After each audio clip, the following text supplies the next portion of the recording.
کہ خون کو پانی اور پانی کو خون بنانے والوں سے، زہر میں ڈوبا بھارت کا مضمون بنانے والوں سے۔ استقبال ہے ناظرین آپ سبھی کا آئی آر مشاعرہ میڈیا میں آپ کے ساتھ محمد ارشاد۔ آئیے دوستو سنتے ہیں عمران پرتاپ گڑھی کی نظم۔ اس سے پہلے بتا دوں صاحب کردار وہ ہے جو کسی کے کردار پر بات نہ کرے۔ آئیے سنتے ہیں عمران پرتاپ گڑھی کی نظم۔ تو آپ سے گزارش ہے ویڈیو کو لائک کیجیے اور چینل کو ضرور سبسکرائب کیجیے۔ کہ خون کو پانی اور پانی کو خون بنانے والوں سے، لال قلعے کی دیوار پر کھڑے ہو کر کے مسلم بہنوں کو ان کا حق دلاؤں گا میں۔ بھائیوں بہنوں، مجھے مسلم بہنوں کی بہت چنتا ہے، میں ان کا حق دلاؤں گا، میں دلا کے رہوں گا۔ میں ایک نظم پڑھتا ہوں صاحب۔ کہ خون کو پانی اور پانی کو خون بنانے والوں سے، زہر میں ڈوبا بھارت کا مضمون بنانے والوں سے، بن طلاق کے اپنی بیوی چھوڑ چھاڑ کر بیٹھے، اور ایسے ٹھنڈے ٹھنڈے سنیں گے تو مزہ نہیں آئے گا، تھوڑا سا سن کے بتائیے پھر۔ کہ بن طلاق کے اپنی بیوی چھوڑ چھاڑ کر بیٹھے، اور مسلم بہنوں کے حق میں قانون بنانے والوں سے میرے چند سوال ہیں، میرے چند سوال ہیں۔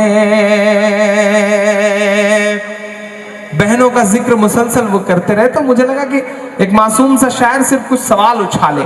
کہ خون کو پانی اور پانی کو خون بنانے والوں سے، مسلم بہنوں کے حق میں قانون بنانے والوں سے میرے چند سوال ہیں۔ کہ مسلم بہنوں کی چنتا میں گر تھوڑی سچائی ہو، آپ کی قاتل نیت میں گر تھوڑی بھی اچھائی ہو، آپ کی ایک بوڑھی بہنا کی میں فریاد سناتا ہوں، آپ کی ایک بوڑھی بہنا کی میں فریاد سناتا ہوں، زکیہ جعفری کے اشکوں کی میں روداد سناتا ہوں، زکیہ جعفری کے اشکوں کی میں روداد سناتا ہوں، آپ کے اس گجرات میں جو بلقیس نام کی بہنا ہے، اس کی چیخوں پر منہ بولے بھائی کا کیا کہنا ہے، میرے یہی سوال ہیں، میرے یہی سوال ہیں۔ ادھر دادری میں تم سے اخلاق کی بیٹی پوچھ رہی، پہلو خاں کی بوڑھی ماں بستر پر لیٹی پوچھ رہی۔ بہت سارے لوگ کہتے ہیں کہ عمران نے قوم کو مشاعرہ سننے کے علاوہ دیا ہی کیا ہے، انہیں کوئی حق نہیں بات کرنے کا۔ میں شاید اس لیے بات کر رہا ہوں کہ میں پوری ایمانداری سے یہ کہہ سکتا ہوں۔ آئیے دوستو نظم سننے کے بعد ایک بہترین کتاب سے صحیح اور غلط تصور سنتے ہیں۔ یہ ایک الگ بحث ہے کہ خدا کا صحیح تصور اسلام ہی نے دیا ہے، اور اس صحیح تصور تک انسان نبوت کے واسطے ہی سے پہنچا ہے، ورنہ محض اپنی عقل و فکر پر بھروسہ کرنے والوں نے اس عالمی تسلیم شدہ مسئلہ کی حقیقت تک رسائی کے سلسلہ میں بھی بہت ٹھوکریں کھائی ہیں۔ اور بڑی بڑی گمراہیوں اور کج فکریوں کا دروازہ کھولا ہے۔ پارسیوں کی عقل میں یہ بات نہیں آتی تھی کہ نیکی اور بدی، بھلائی اور برائی، خیر اور شر کا خدا ایک کیسے ہو سکتا ہے۔ چنانچہ انہوں نے دو خداؤں یعنی اہرمن اور یزدان کا تصور پیش کیا۔ عیسائیوں نے ایک میں تین اور تین میں ایک کی بھول بھلیاں میں انسان کو غوطہ زن کر دیا۔ ہندوؤں کے ہاں کم سے کم تین خدا ضروری ٹھہرے، برہما، وشنو اور مہیش، اور ان کے اوتار تو سینکڑوں بلکہ ہزاروں ہیں۔ انتہا یہ کہ انسانی اور حیوانی شرمگاہ کی عبادت بھی عین مذہب قرار پائی۔